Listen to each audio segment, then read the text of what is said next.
Hello दोस्तों। तो आज शुरू करते हैं अपना सेशन शुरू करने से पहले मैं आपको अपने बारे में कुछ बता देती हूँ। मेरा नाम फ़रहीन ज़ाहिद है। यूपीपीएससी 2022 में मैंने रैंक 14 सिक्योर की है। अभी कुछ दिन के बाद मेरी जॉइनिंग आने वाली है, तो उससे पहले मैं आपके साथ अपनी स्ट्रैटेजी शेयर करना चाहती हूँ कि आप अपने एग्ज़ाम के लिए किसी भी, जब आप सिविल सर्विसेज की प्रिपरेशन करते हैं, यूपीएससी हो या यूपीपीएससी हो, उसके लिए नोट्स मेकिंग कितनी इम्पॉर्टेंट है, आपको कब करनी चाहिए, कैसे करनी चाहिए, आपके जो नोट्स हैं वो कितने प्रिसाइज होने चाहिए, इस पे हम बात करेंगे। तो पहले हम शुरू करते हैं कि कैसे हमें अपने यूपीपीएससी के लिए या फिर फॉर दैट मैटर यूपीएससी के लिए, क्योंकि मैंने अपना जो 2022 का जो यूपीपीएससी का अटेम्प्ट दिया था वो मैंने यूपीएससी के 21 के इंटरव्यू के बाद दिया था। तो एक कंटिन्यूस एक प्रोसेस था वो, और उससे अगर आप यूपीपीएससी और यूपीएससी दोनों की प्रिपरेशन साथ में कर रहे हैं तो कैसे आप अपने उन नोट्स को इंटीग्रेट कर सकते हैं साथ में, तो इस पे बात करेंगे हम।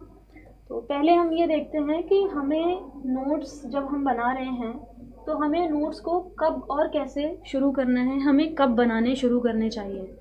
अभी जो भी लोग जो कि अपनी प्रिपरेशन के बहुत इनिशियल फेज़ में हैं, जिन्होंने अभी जिनको 24 का या 25 का जो अटेम्प्ट है वो देना है, उन्होंने अपनी पढ़ाई शुरू कर दी होगी। तो होता क्या है कि कभी कभी हम लोग ये भी करते हैं कि हम जब फर्स्ट रीडिंग करते हैं तो हम तब से ही अपने नोट्स बनाने शुरू कर देते हैं, हमें उसमें समझ में नहीं आता है तो हम अपनी पूरी की पूरी बुक वापस से रेप्लिकेट कर देते हैं। तो इसके लिए मैं अपने पर्सनल एक्सपीरियंसेस कुछ शेयर करूँगी। सबसे पहले तो जब आप नोट्स बनाते हैं किसी भी सब्जेक्ट के, कम से कम उसकी जब आप 3 रीडिंग कर लें उसके बाद आप उसके नोट्स बनाना शुरू करें, क्योंकि जब आप 3 रीडिंग कर लेते हैं तो बहुत सारी ऑब्वियस चीज़ें होती हैं जो आपको लगेगा कि ये तो मुझे नोट्स में लिखने की ज़रूरत ही नहीं थी, तो वैसे भी वो कैंसिल आउट हो जाती हैं।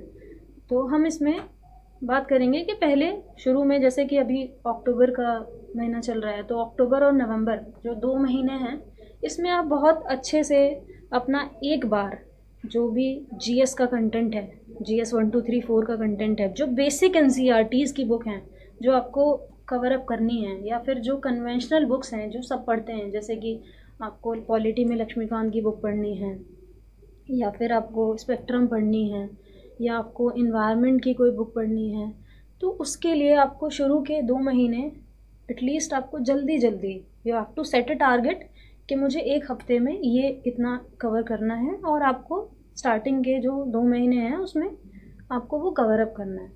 उसके बाद हम शुरू करेंगे नोट मेकिंग। तो नोट मेकिंग कैसे आप करेंगे वो हम देख लेते हैं एक बार। तो इस पे हम आगे बात करते हैं कि जो नोट मेकिंग है, सबसे पहला उसका एस्पेक्ट क्या होना चाहिए। जब भी आप यूपीएससी के लिए है, या अगर आप सिर्फ यूपीपीएससी की प्रिपरेशन कर रहे हैं या दोनों की कंबाइंड प्रिपरेशन कर रहे हैं, तो उसके लिए बहुत इम्पॉर्टेंट है कि आपको सिलेबस की नॉलेज होनी चाहिए, और बहुत इन डेप्थ नॉलेज होनी चाहिए सिलेबस की। आपको ये पता होना चाहिए फॉर एग्ज़ाम्पल कि जीएस 1 में सिर्फ ये नहीं है कि जीएस 1 में हिस्ट्री है, ज्योग्राफी है, सोसाइटी है, लेकिन उसके अंदर क्या क्या टॉपिक्स और कितने डेप्थ तक कवर हो रहे हैं। फॉर एग्ज़ाम्पल जब हम जीएस 1 की बात करते हैं तो जीएस 1 में एक रीजनलिज्म का जो टॉपिक है वो हम जीएस 1 में भी कवर कर लेते हैं, लेकिन जब हम जीएस 2 में बात करेंगे, जब हम रीजनलिज्म की बात करेंगे, तो जीएस 2 का जो स्टेट ऑटोनॉमी का पार्ट है या फिर फेडरलिज्म के जो टॉपिक्स हैं, उसमें भी हम वो रीजनलिज्म का जो टॉपिक है वो हम कवर कर सकते हैं। तो हमें ये देखना है कि कौन से ऐसे टॉपिक्स हैं जो कि एक्सक्लूसिवली जीएस 1 के टॉपिक हैं। जीएस 2 के फॉर एग्जांपल जो गवर्नेंस का टॉपिक है, गवर्नेंस में आप बात करते हैं, हेल्थ की बात करते हैं, आप एजुकेशन की बात करते हैं, आप विमेन के जो वल्नरेबल सेक्शंस हैं आप उनकी बात करते हैं, वही सेम टॉपिक्स हैं आपके जीएस 1 में भी कवर हो जाते हैं। सोसाइटी में जब आप बात करते हैं तो विमेन की बात करते हैं। इसी तरह से जब हम बात करेंगे जीएस 1 और जीएस 3 का ओवरलैप होता है कहीं कहीं टॉपिक्स में, जैसे कि जब हम डिज़ास्टर मैनेजमेंट की बात करते हैं, ज्योग्राफी में जब हम एनवायरनमेंट के कुछ ऐसे टॉपिक्स देखेंगे तो हमें समझ में आएगा कि वो GS3 के टॉपिक्स में भी हैं और GS1 के टॉपिक में भी है। तो जब हमें बहुत थरोली जब हमें अपने सिलेबस की नॉलेज होगी कि कौन कौन से टॉपिक्स हैं जो कहाँ कहाँ पे ओवरलैप हो सकते हैं, जैसे फॉर एग्जांपल GS2 और GS4 की अगर हम बात करें तो जैसे कि टॉपिक्स हैं जैसे कि RTI है या फिर करप्शन का टॉपिक है, वो हमारे GS4 और GS2 दोनों में कवर होता है। तो ऐसे टॉपिक्स हमें ढूंढने हैं कि कौन कौन से टॉपिक्स हैं जिसमें हम कंबाइंड नोट मेकिंग कर सकते हैं, या फिर ऐसे टॉपिक्स जिसमें हमें एक्सक्लूसिवली पता है कि ये, जैसे कि इंटरनल सिक्योरिटी है, आपको पता होना चाहिए कि इंटरनल सिक्योरिटी अगर टॉपिक आएगा तो वो मुझे GS3 में कवर करना है। अगर इंटरनेशनल रिलेशंस का कोई क्वेश्चन है, बायलैटरल रिलेशंस हैं, तो वो कहाँ पे आएंगे, वो GS2 में आएंगे। तो ये नॉलेज बहुत बहुत फंडामेंटल नॉलेज है, लेकिन हम सिलेबस पढ़ते नहीं हैं या फिर हम बार बार उसको देखते नहीं हैं, तो हमारी मैपिंग नहीं हो पाती है वाइल मेकिंग नोट्स। तो ये एक बहुत इंपॉर्टेंट एस्पेक्ट है। सिलेबस को अच्छे से इन डेप्थ आपको पता होना चाहिए, वो एरियाज़ पता होना चाहिए जहाँ पे ओवरलैपिंग हो रही है, या फिर ऐसे एरियाज़ जो कि एक्सक्लूसिवली किसी पर्टिकुलर GS में कवर अप हो रहे हैं।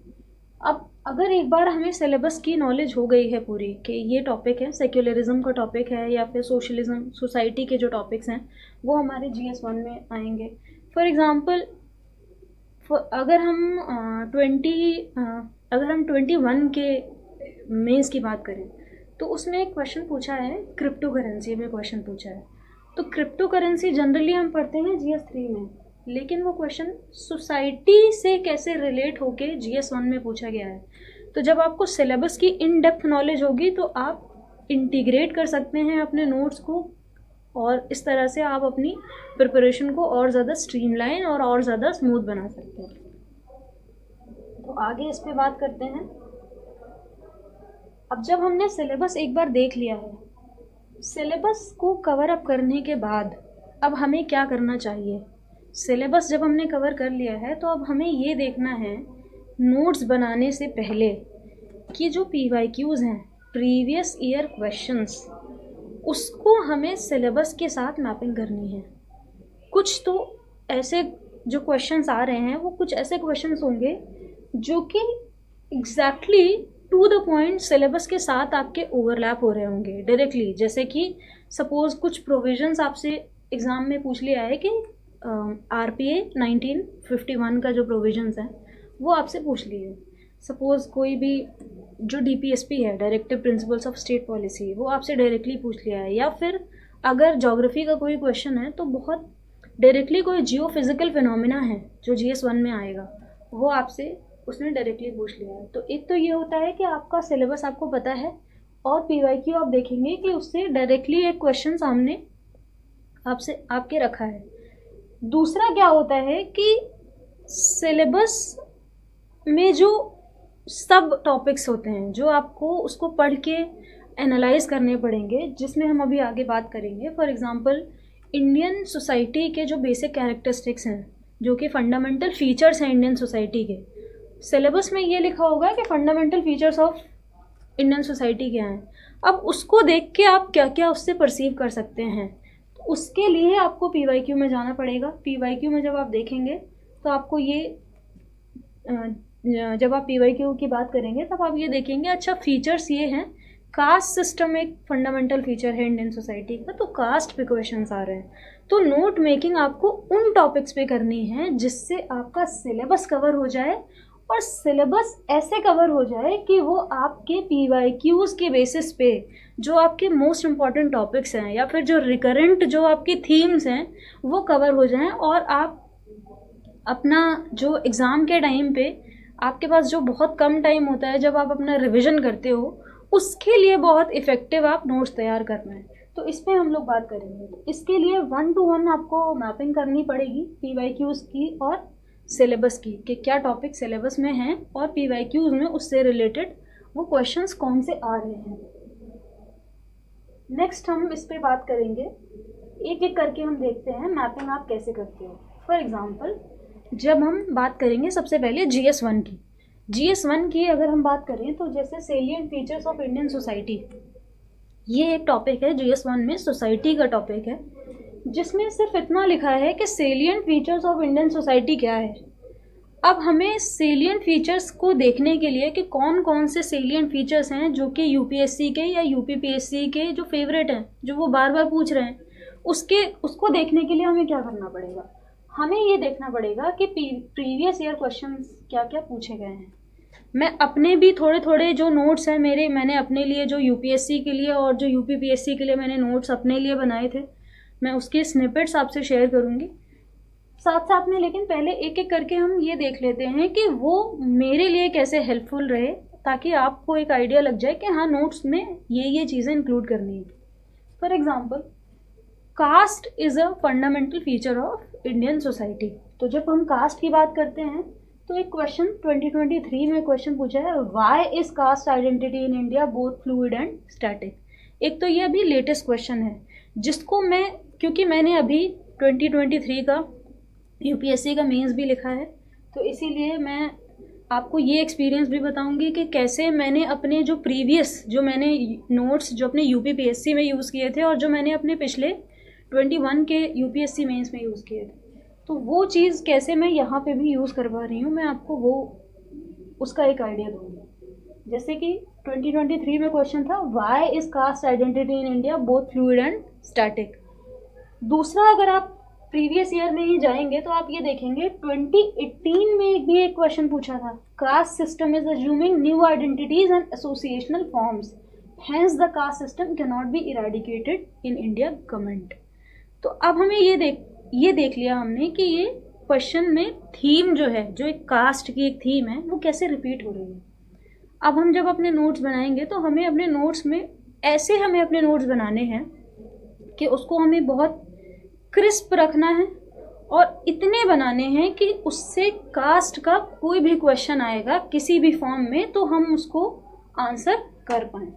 तो इससे मैं अपने नोट्स के मैं आपको थोड़े से स्निपेट्स शेयर करूँगी।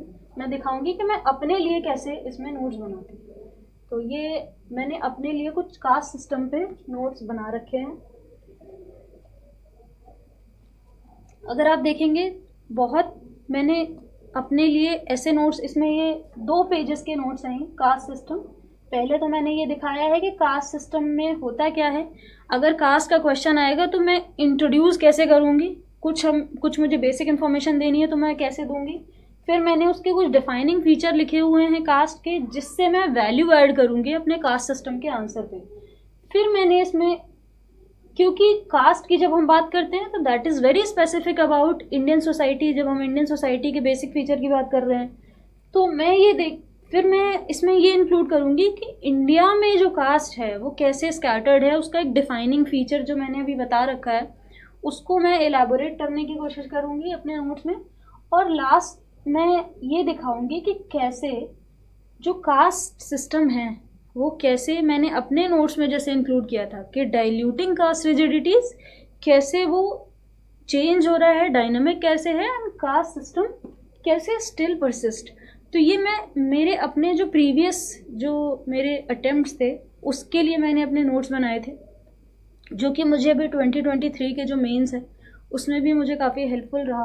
तो ये आप इस तरह से एक फॉर्मेट जो फॉलो कर सकते हैं, और बहुत छोटे छोटे आप सब हेडिंग्स देके, क्योंकि जब आप सब हेडिंग्स देते हो तो आप उसकी मैपिंग कर पाते हो कि अच्छा ठीक है, ये कास्ट सिस्टम के बारे में ये था, ये 4 कीवर्ड्स हैं, और उस 4 कीवर्ड्स को आप कैसे एग्जाम्पल के साथ, कैसे आप उसको किसी डेटा के साथ कैसे सब्सटेंशिएट करते हो, ये आप अपने हिसाब से अपने नोट्स में ही इनकॉर्पोरेट करोगे। क्योंकि जब आप जो नोट्स रिपीटेडली पढ़ते हो, जब आप आंसर राइटिंग करते हो, तो आप वही चीज़ अपने आंसर्स में भी रिफ्लेक्ट करते हो।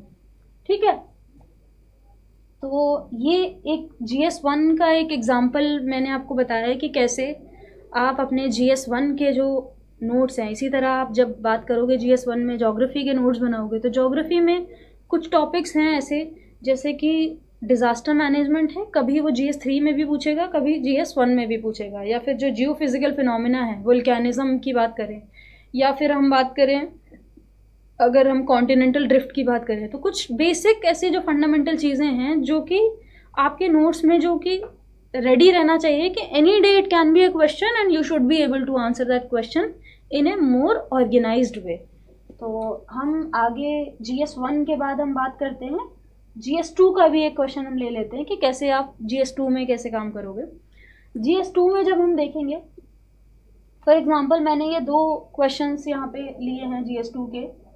GS2 में जैसे 2019 में एक क्वेश्चन पूछा था, implementation of information and communication ICT based projects programs usually suffers in terms of certain vital factors. Identify these factors and suggest measures for the effective implementation. दूसरा, अगर हम 23 का क्वेश्चन देखें तो 23 में भी e governance as a critical tool of governance पूछा है, has assured in effectiveness, transparency, accountability in governments. What inadequacies hamper the enhancement of these features. तो अगर हम इन क्वेश्चंस को अगर हम गौर से देखेंगे तो हम ये आइडेंटिफाई कर सकते हैं कि दोनों ही क्वेश्चंस गवर्नेंस में जो ई गवर्नेंस वाला पार्ट है वहाँ से पूछे जा रहे हैं। तो अब मैं आपको ये बताना चाह रही हूँ कि कैसे आप PYQs और सिलेबस को इंटीग्रेट करके इफ़ेक्टिव नोट्स कैसे आप अपने लिए बनाएंगे, जो कि आपको एग्ज़ाम में जब आप मेंस की आंसर राइटिंग करेंगे उसमें हेल्पफुल रहेगा। इसका मतलब ये है कि UPSC या UPPSC की वोकैबुलरी में ये ई गवर्नेंस का जो टॉपिक है ये बहुत हाई प्रोबेबिलिटी है कि वो आगे भी इसमें पूछ सकते हैं। तो इस तरह के जो टॉपिक्स हैं वो आपको उठाने हैं। उसमें नोट्स आप कैसे बनाएंगे, मैंने अपने लिए जो नोट्स इसमें तैयार किए थे मैं आपसे वो शेयर करूँगी, उसका एक मैं स्निपेट शेयर करूँगी। तो इसमें आप ये देखें, जैसे कि मैं अपने लिए जब मैं नोट्स बनाना शुरू करती हूँ तो गवर्नेंस में मुझे पता है कि गवर्नेंस में इम्पॉर्टेंट एस्पेक्ट्स क्या हैं, transparency, accountability, e governance, applications, model, success, limitations, citizen charter, other measures. तो ये गवर्नेंस के कुछ टॉपिक्स हैं जिस पे मुझे नोट्स तैयार करने थे और मैंने पहले ही इसको इसीलिए सिलेबस में ऊपर लिख लिया है ताकि इसकी मैपिंग मैं उसके हिसाब से जब मैं नोट्स बनाऊँगी तो मैं इसकी मैपिंग कर पाऊँगी। अब इस पे बात करते हैं हम। ई गवर्नेंस पे मैं मैक्सिमम आपको किसी भी टॉपिक पे अगर जो नोट्स बनाने हैं वो आपके इतने क्रिस्प होने चाहिए, इतने शॉर्ट होने चाहिए कि एक शीट है उसमें आप कोशिश करो कि आप उस टॉपिक से रिलेटेड जो भी इंफॉर्मेशन है आप उसमें कवर अप कर लो। क्योंकि होता क्या है कि एग्ज़ाम में इट्स ऑल अबाउट टाइम, क्योंकि आपका टाइम मैनेजमेंट बहुत ज़रूरी है। जब आप नोट्स बनाते हो, नोट्स बनाने के लिए तो हम पूरी की पूरी बुक अपने नोट्स में उतार सकते हैं, लेकिन वो इफ़ेक्टिव तरीका नहीं है। आपको अगर बुक से ही सारी चीज़ें उतारनी थी तो again you can go back to your book, आप दोबारा वो बुक पढ़ सकते हो। लेकिन हमारा नोट्स बनाने का पर्पज़ क्या है? पर्पज़ हमारा ये है कि कैसे हम उस इंफॉर्मेशन को अपने एग्ज़ाम में, अपने जब हम आंसर राइटिंग कर रहे हैं तो हम कैसे रिप्रोड्यूस करेंगे। नोट्स बनाते बनाते हमें ये भी समझ में आता है कि कोई भी इंफॉर्मेशन है, सपोज़ यहाँ पे जो गवर्नमेंट के इनिशिएटिव्स हैं, गवर्नमेंट के इनिशिएटिव्स को आप बहुत इलाबोरेटली भी दिखा सकते थे, लेकिन क्योंकि मुझे ये इस इंफॉर्मेशन को मुझे सिर्फ यहाँ नहीं, मुझे और भी जगह एज एन एग्जाम्पल यूज़ करना है, तो मैं कोशिश ये करूँगी कि मैं वो कीवर्ड यहाँ पे मेंशन कर दूँ जिससे मुझे ये पता चल जाएगा कि अगर ये क्वेश्चन आएगा तो मुझे ये चीज़ें इसमें अपने आंसर में रिफ्लेक्ट करनी है। तो ये चीज़ें आपको अपने नोट्स बनाते टाइम ये ध्यान रखनी होंगी। तो ये मैंने ई गवर्नेंस के ये जो नोट्स हैं, मैंने कुछ नोट्स अपने लिए बना रखे थे और ये मुझे 23 के जो पेपर है उसमें भी इससे मुझे हेल्प मिली। I was able to write a better answer just because of this. और इसको आप बहुत होलसम तरीके से कवर कर सकते हैं। मैंने इकोनॉमिक, सोशल, टेक्निकल, इन्वायरमेंटल और गवर्नमेंटल एस्पेक्ट ये काफ़ी सारे कवर कर लिए हैं। तो इससे क्या होगा कि जब आपने पहले से ही एक माइंड मेकअप कर लिया है कि आपको ये होराइजन कवर करने हैं, तो जब आप आंसर लिखते हो तो बाय डिफ़ॉल्ट आपका जो एक माइंड है वो बहुत डाइवर्सिफाइड वे में काम करता है, आप मोनोटोनस आंसर नहीं लिखते। तो इसलिए आपके जो नोट्स हैं वो यहाँ पे इम्पॉर्टेंट हो जाते हैं कि आपको बस एक कीवर्ड लिखना है और उससे आपको जल्दी जब आपका एग्ज़ाम होगा, एग्ज़ाम से एक दिन पहले you will just go through, आप एक तरह से बस पेज पलटते जाओगे, आप अपने नोट्स को स्कैन करते जाओगे, तो उससे आपको एक इमेज बन जाएगी कि हाँ मैंने अपने नोट्स में ये चीज़ें इनकॉर्पोरेट की थी।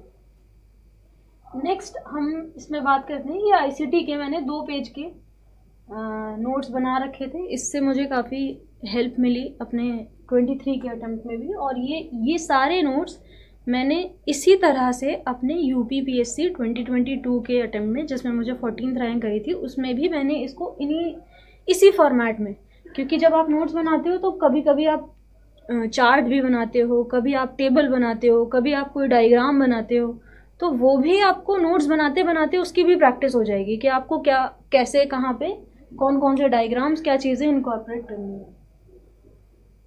नेक्स्ट हम बात करते हैं GS3 की बात कर लेते हैं। एक एग्जाम्पल हम लेंगे GS3 से। जब हम GS3 की बात करेंगे तो मैंने इसमें 3 क्वेश्चंस आइडेंटिफाई किए। फॉर एग्जाम्पल डिजिटल इंडिया का एक क्वेश्चन है, how can digital India program help farmers to improve farm productivity and income, what steps has the government taken in this regard. 2015 का क्वेश्चन है ये, UPSC मेंस का। Next question हम देखेंगे 21 में, what are the present challenges before crop diversification, how do emerging technologies provide an opportunity for crop diversification. तो ये 21 का क्वेश्चन है।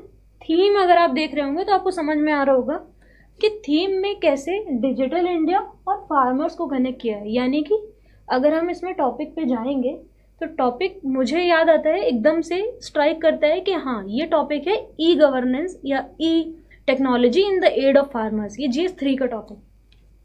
इसी तरह से अगर आप 23 का पेपर देखेंगे तो 23 के जो पेपर में how does E technology help farmers in production and marketing of agriculture produce, explain it. तो ये जो 3 क्वेश्चंस हैं, इनका जो एक स्पिरिट है इन क्वेश्चंस का, इनका जो जिस्ट है, इनका जो कोर होना चाहिए, वो उसी थीम से आता है, e technology in the aid of farmers. अब हम बार बार, क्योंकि नया सवाल किसी और फॉर्मेट में आ रहा है, तो हम बार बार ये नहीं कर सकते कि हम हर चीज़ को ऐड ऑन कर लें। इसलिए हमें जो नोट मेकिंग करनी है वो ऐसे कॉम्प्रिहेंसिवली करनी है, क्रिस्प वे में लेकिन कॉम्प्रिहेंसिवली, ताकि हमारे सारे एस्पेक्ट्स उसमें कवर हो जाएं। तो इसको मैं अपने नोट्स का एक पार्ट इसमें शेयर करूँगी,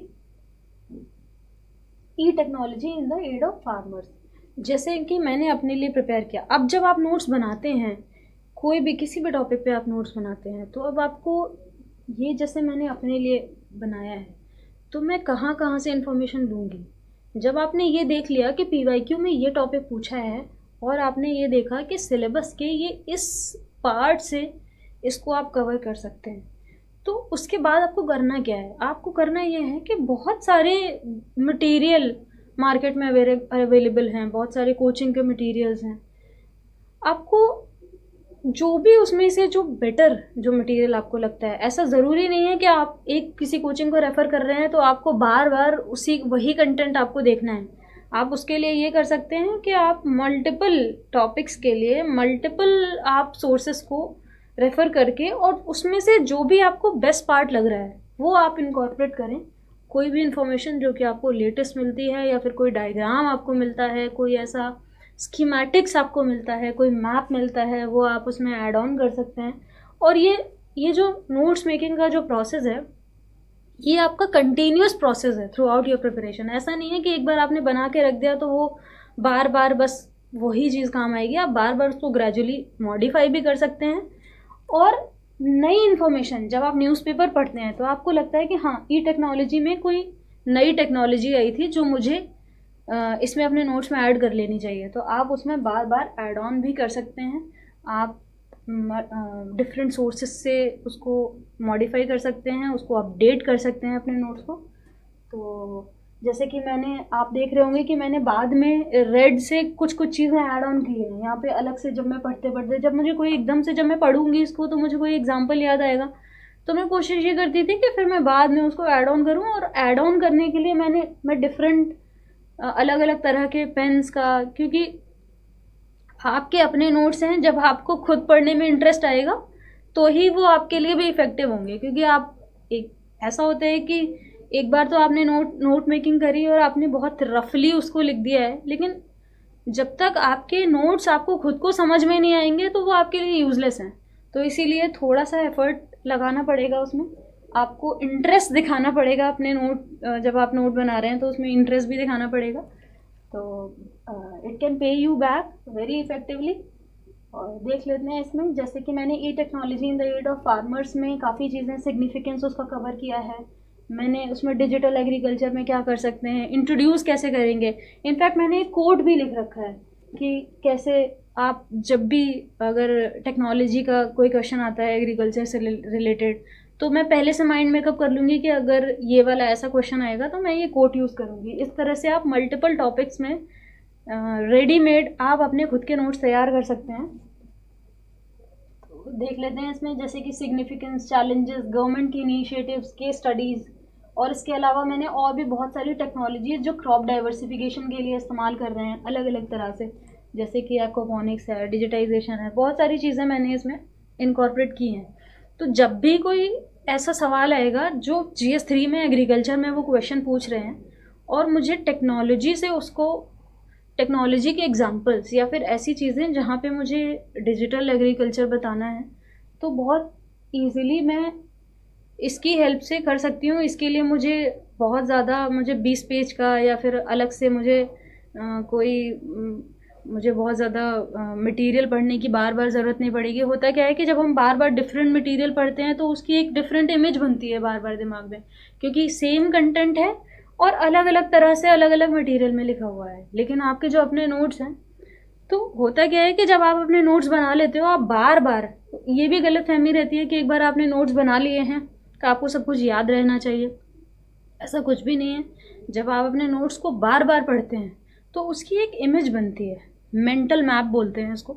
जब वो मेंटल मैप बनता है तो जब भी वो क्वेश्चन आएगा तो आपको एकदम से स्ट्राइक करेगा कि हाँ, ये मैंने अपने नोट्स में ऐसे लिखा हुआ है, और आप उसको बहुत ईजिली, बहुत कीवर्ड्स का इस्तेमाल करके आप अपने आंसर में उसको इनकॉर्पोरेट कर सकते हैं। तो इसमें ये देख लेते हैं आगे। ये मैंने काफ़ी कॉम्प्रिहेंसिवली कवर किए हैं, और ये सिर्फ 2 पेजेस हैं। 2 पेजेस में मैंने अपने पूरे e technology in the aid of farmers के जो नोट्स हैं वो मैंने 2 पेजेस में इसको कवर किया है। और इससे कोई भी क्वेश्चन जो कि इस टॉपिक पे पूछा जाता है, मुझे लगता है कि I will be able to handle that question with the help of these 2 pages of notes.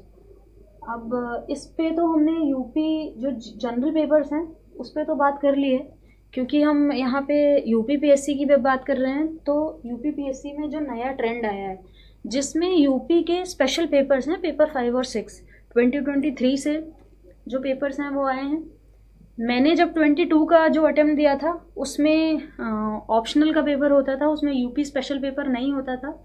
लेकिन मैंने जब अभी जो रीसेंट पेपर देखा 23 का, जो मैंने पेपर देखा, मेंस का एनालिसिस किया, तो उससे मुझे ये पता चला कि जो मैंने अपने जनरल जो नोट्स बना रखे थे, जो मुझे यूपी की नॉलेज अपने GS 1 2 3 4 में इनकॉर्पोरेट करनी थी, वो सेम नॉलेज का यूज़ करके मैंने अपने पिछले अटेम्प्ट के लिए बनाए थे। लेकिन मैं ये देख रही थी कि कैसे वो सस्टेनेबल हैं और कैसे आप उसको आगे भी यूज़ कर सकते हैं। मतलब जब आप नोट बनाते हो तो सिर्फ इसलिए नहीं है कि आपने आज बनाए हैं और आपको 2 महीने के बाद काम आएंगे, उसके बाद वो यूज़लेस हो जाएंगे। क्योंकि ये जो प्रिपरेशन है, it takes time, it takes effort. कभी कभी ठीक है आपका 1 साल में हो जाता है, लेकिन कभी कभी 2 साल, 3 साल, 4 साल भी लग सकते हैं। तो ऐसा नहीं होना चाहिए कि जो आपने पहली बार में, जो आपने पहले फर्स्ट ईयर में जो नोट्स बनाए थे, वो आपके चौथे साल तक आते आते वो रिडंडेंट हो गए हैं, उसमें आपके काम की कोई इन्फॉर्मेशन ही नहीं है। तो ये यहाँ पे मैं शेयर करूँगी कि कैसे जो यूपी स्पेशल का जो पेपर है, पेपर 5 और पेपर 6, उसका एक नेचर क्या है उस पेपर का, और उसके लिए जो आप नोट्स बनाते हैं वो कैसे बनाते हैं, और ये वाली जो इन्फॉर्मेशन है वो आप बाकी के अपने GS 1 2 3 4 में भी कैसे यूज़ कर सकते हैं।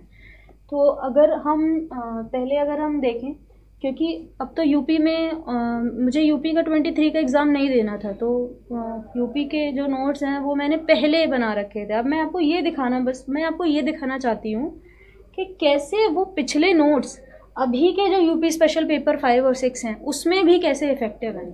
तो पहले अब हम देखेंगे, अगर पेपर 5 की अगर हम बात करें तो एक क्वेश्चन पूछा है इसमें, highlight the greater possibilities of tourism in Uttar Pradesh. तो टूरिज़्म की बात करें तो टूरिज़्म में मैंने कैसे कवर किया था, अपने जनरल जो आंसर्स थे GS 1 2 3 4, उनको एनरिच करने के लिए मैंने इसको यूज़ किया था। और मुझे लगता है कि इससे आप बहुत इफ़ेक्टिवली आप पेपर 5 और पेपर 6 को भी सॉल्व कर सकते थे, आप बहुत अच्छा कंटेंट इसमें बना सकते थे। जैसे कि मैंने इसमें यूपी की टूरिज़्म पॉलिसी, ये मैंने कुछ स्क्रीनशॉट लिया है, बाकी और भी नोट्स से मैंने थोड़ा थोड़ा स्क्रीनशॉट लेने के लिए मैंने उन क्वेश्चंस को हाईलाइट करने की कोशिश की है। जैसे कि यूपी की टूरिज़्म पॉलिसी, यहाँ पे मैंने टूरिज़्म पॉलिसी को कवर किया था, 2018 में पूछी, 2018 की पॉलिसी थी। इसका मतलब है कि by default this was very important, आपको कैसे कवर करना था। बहुत छोटे छोटे आपको जैसे कि आपको बहुत छोटे छोटे पॉइंटर्स बनाने हैं, जिससे आपको वो थोड़ा थोड़ा डेटा याद रहेगा। उसका ऑब्जेक्टिव क्या है कि इंफ्रास्ट्रक्चर में सर्किट बनाने थे, जैसे हेरिटेज बिल्डिंग। तो उससे एक एक कीवर्ड जो मुझे एकदम से, जब टूरिज़्म का कोई क्वेश्चन आएगा तो मुझे ये पता रहेगा, हाँ मैंने अपने क्वेश्चन में, अपने नोट्स में मैंने ऐसे करके मैंने एक क्लाउड बना रखा है और उसमें ये पॉइंट्स यहाँ लिखे हैं। तो वो मैपिंग ऐसे होती है, जब आप नोट बनाते हो तो उसकी इफ़ेक्टिवनेस ऐसे दिखती है कि आपको वो पॉइंट्स एकदम से याद आ जाएंगे।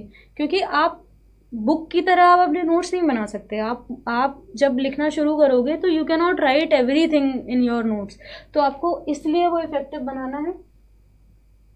अब टूरिज्म में जैसे कि जो क्वेश्चन था ग्रेटर पॉसिबिलिटीज़, तो पॉसिबिलिटीज़ आपको कैसे दिखानी थी। पॉसिबिलिटीज़ में आप एक तो टूरिज़्म पॉलिसी से जो भी उसका ऑब्जेक्टिव है उससे आप उसको मैपिंग कर सकते थे। उसके बाद जो मैंने अपने नोट्स में पहले ऐड किया था, जनरल जो जीएस के टॉपिक्स में कवर अप करने के लिए, वो जैसे कि मैंने टूरिज़्म इन यूपी को कवर किया था।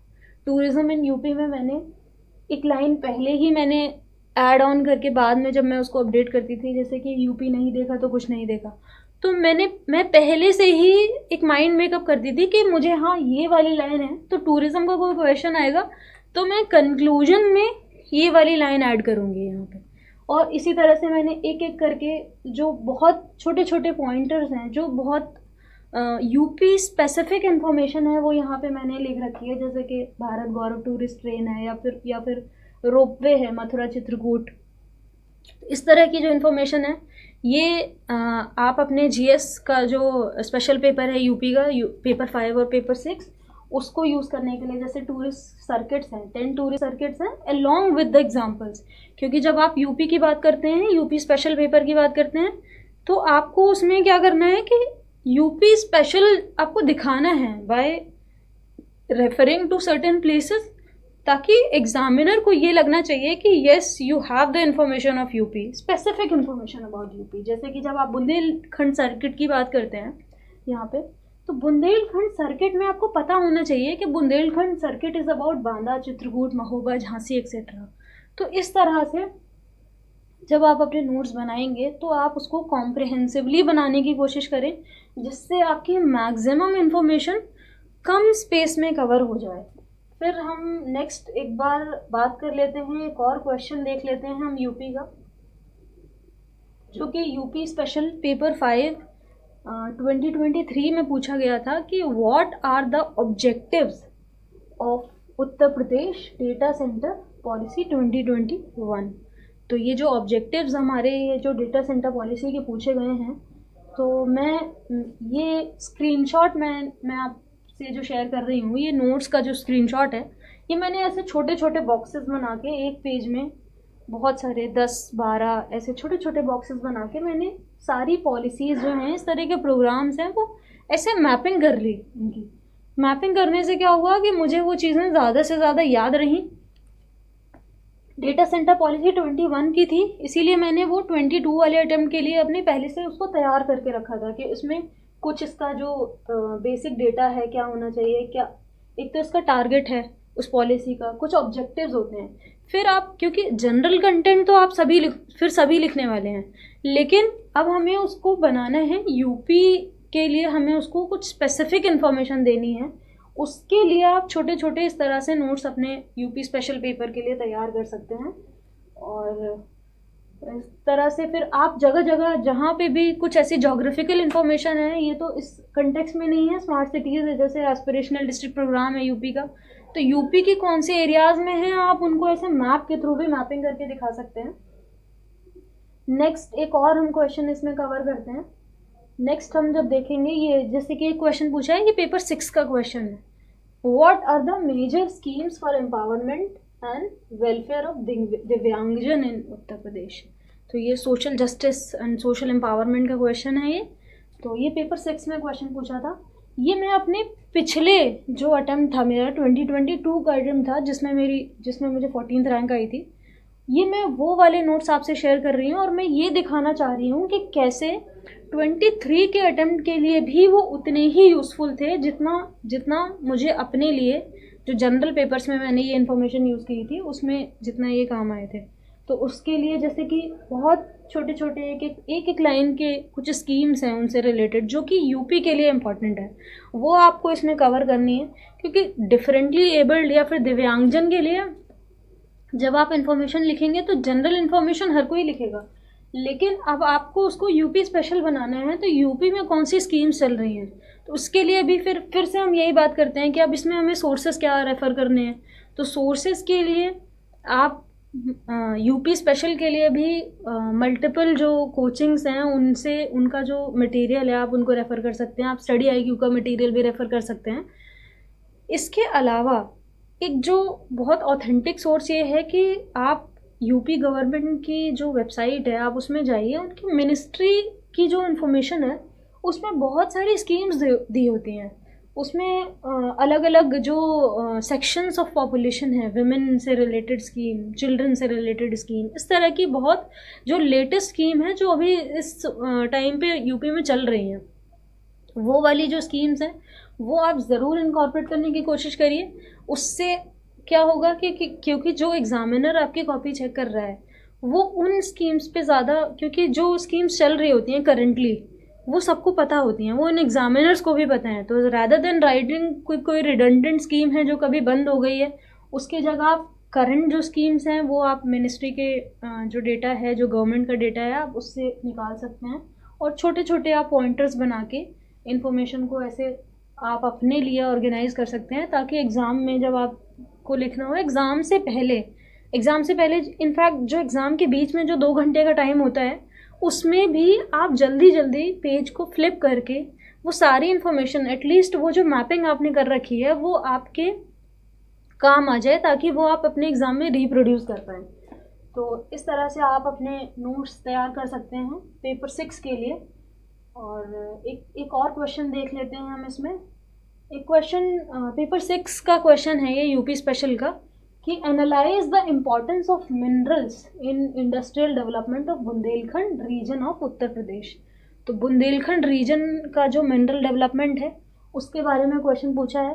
अब ये मैं आपको बता रही हूँ अपने जो 2022 के जो नोट्स हैं मैं उससे स्निपेट्स दिखा रही हूँ कि कैसे आप इस इन्फॉर्मेशन को इस क्वेश्चन के अकॉर्डिंग यूज़ कर सकते थे। तो सबसे पहले मैंने एक जगह मिनरल्स ऑफ यूपी दिखा दिया कि मिनरल्स ऑफ यूपी कहाँ पे हैं, कौन से रीजन में है। जब आप नोट्स बनाते हैं तो ये भी ध्यान रखना है, जब आप यूपी के लिए नोट्स बना रहे हैं तो उसमें आप मैप्स को कहाँ ज़्यादा से ज़्यादा इनकॉर्पोरेट कर सकते हैं। क्योंकि जब आप मैप बनाते हैं तो उससे आपका जो आंसर है वो ज़्यादा डाइवर्सिफाइड, ज़्यादा वैल्यू एडेड लगता है। एग्ज़ामिनर को ये रियलाइजेशन होता है कि आपको सिर्फ ऊपर से सिर्फ पता नहीं है, आपको वो एक जोग्राफिकल जो एस्पेक्ट है यूपी का वो भी आपको पता है। तो आप जैसे कि ये नीचे वाला आपने बुंदेलखंड रीजन दिखाया, या फिर ये सहारनपुर वाला, मुजफ्फरनगर सहारनपुर वाला बेल्ट है, यहाँ पे जो मिनरल्स मिल रहे हैं, तो उसमें आप ये दिखा सकते हैं कि कहाँ कहाँ पे मिनरल्स हैं, कौन कौन से रिजर्व्स हैं, हम कितना एक्सपोर्ट करते हैं, ये डेटा आप इनकॉर्पोरेट कर सकते हैं। फिर आपकी जो यूपी की मिनरल पॉलिसी है 2017 की, उसके कुछ ऑब्जेक्टिव्स हैं। जब आप इम्पोर्टेंस की बात करते हैं मिनरल डेवलपमेंट में, तो मिनरल डेवलपमेंट का इम्पोर्टेंस क्या है? इम्पोर्टेंस यही है कि आपका एक इन्वायरमेंटल डेवलपमेंट होगा, एक बैलेंस आपका रीजनल डेवलपमेंट होगा, फिर आप टेक्नोलॉजी, साइंटिफिक एक्सप्लोरेशन एक्सेट्रा कर सकते हैं, वहाँ की रेवेन्यू आएगा। तो इस तरह की जो चीज़ें हैं वो आपकी पॉलिसी से कवर होंगी, जो कि आपकी मिनरल की पॉलिसीज़ में दी हुई है। और इस तरह से आप एक एडिशनल वैल्यू ऐड करने के लिए कि जो मिनरल्स हैं वो कौन कौन से हैं, तो बुंदेलखंड की जैसे बात कर रहे थे, इसमें पूछा है कि बुंदेलखंड के जो मिनरल्स हैं उनकी इंपॉर्टेंस क्या है। तो कुछ मेटालिक मिनरल्स हैं, बॉक्साइट, कॉपर, या फिर नॉन मेटालिक मिनरल्स हैं यहाँ पे। जैसे कि डोलोमाइट है, लाइमस्टोन है, डायमंड है, जैसे कि कालिंजर और बांदा वाले एरिया में मिल रहा है। तो जब आप बहुत स्पेसिफिक इन्फॉर्मेशन देते हैं, टू द पॉइंट इन्फॉर्मेशन देते हैं, तो एग्जामिनर को ये लगता है कि आपको आपकी जो नॉलेज है वो सुपरफ्लुअस नहीं है, आपकी नॉलेज आपने इन डेप्थ आपने स्टडी कर रखी है। तो ये इससे आप ये दिखा सकते थे कि कैसे मिनरल्स, ये मैंने मिनरल्स के नोट्स अपने लिए 2022 के लिए बनाए थे, ये मैं आपको बता दूं। और ये मैं आपसे जो क्वेश्चंस डिस्कस कर रही हूँ यहाँ पे, ये क्वेश्चंस हैं 2023 के। तो मैं आपको ये दिखाना चाह रही हूँ कि कैसे आप अपने नोट्स बनाएंगे जो वो आपके इमीडिएट अटेम्प्ट में नहीं, वो आपके लिए सस्टेनेबल होने चाहिए, मैं आपको ये बता रही हूँ। तो इस पे यूपी के लिए और मैंने GS 1, 2, 3, 4 के लिए मैंने इसमें बात की कि कैसे आप अपने नोट्स को प्रिपेयर करेंगे। और जब आप अपने नोट्स प्रिपेयर करें तो एक चीज़ का और ध्यान रखें कि जो भी आप लिख रहे हैं बहुत लेजिबल हैंडराइटिंग में होना चाहिए, ताकि नेक्स्ट टाइम जब आप अपने नोट्स को पढ़ रहे हैं तो आपको अपने नोट्स खुद भी समझ में आने चाहिए, क्योंकि that is a very important factor. जब आप लिखते हैं तो एक चीज़ की और आपकी प्रैक्टिस होती है, जब आप लिखते हैं तो एग्ज़ाम में आप क्या लिखने वाले हैं, कैसे लिखने वाले हैं। फॉर एग्ज़ाम्पल अगर हम किसी भी टॉपिक की बात करें तो फॉर एग्ज़ाम्पल अगर जैसे कि मैं बात करूं कि किसी भी इकोसिस्टम, कोई भी किसी भी तरह का इकोसिस्टम है, तो इकोसिस्टम में एक बार तो मैं बात करूंगी तो मैं एक बार मैं 1, 2, 3 मैं ऐसे भी लिख सकती हूँ। फिर जब मैं नेक्स्ट टाइम जब मुझे इन्हीं सर्विसेज की, इकोसिस्टम सर्विसेज की बात करनी है, तो मैं किसी और तरह से उसको रिप्रेजेंट करूँगी, ताकि मेरा जो आंसर है वो बहुत अच्छा भी दिखे और मेरा जो इन्फॉर्मेशन है वो भी मैं कन्वे कर पाऊँ। या फिर आपको कहाँ पे टेबल बनानी है, टेबल कैसे, या तो टेबल आप बना सकते हो। तो इस तरह से ये जो चीज़ें हैं, जब आप नोट्स में ही अपने इनकॉर्पोरेट इस तरह से करने की कोशिश करोगे बार बार अलग अलग तरह से, तो आपको जब आप अपने रियल एग्ज़ाम में लिखते हो तो वैसे ही आप अपने रियल एग्ज़ाम में भी रिफ्लेक्ट करोगे। और इट्स ऑल अबाउट प्रैक्टिस, आप कैसे उसको प्रैक्टिस करते हो। तो आज के लिए ये नोट मेकिंग के सेशन में इतना ही था। मैं आगे भी इस तरह के जो शॉर्ट नोट्स हैं मैं शेयर करती रहूँगी। उसमें टॉपिक्स पे हम डिस्कस कर सकते हैं, कुछ कुछ टॉपिक्स जिस पे बात हो सकती है, और उस पर नॉट ओनली नोट्स, लेकिन वो नोट्स में कंटेंट क्या ऐड करना चाहिए, कहाँ से हमें कितना कंटेंट ऐड करना चाहिए, उस पर भी हम आगे बात करेंगे। And for today I think this is all, and thank you so much, all the best.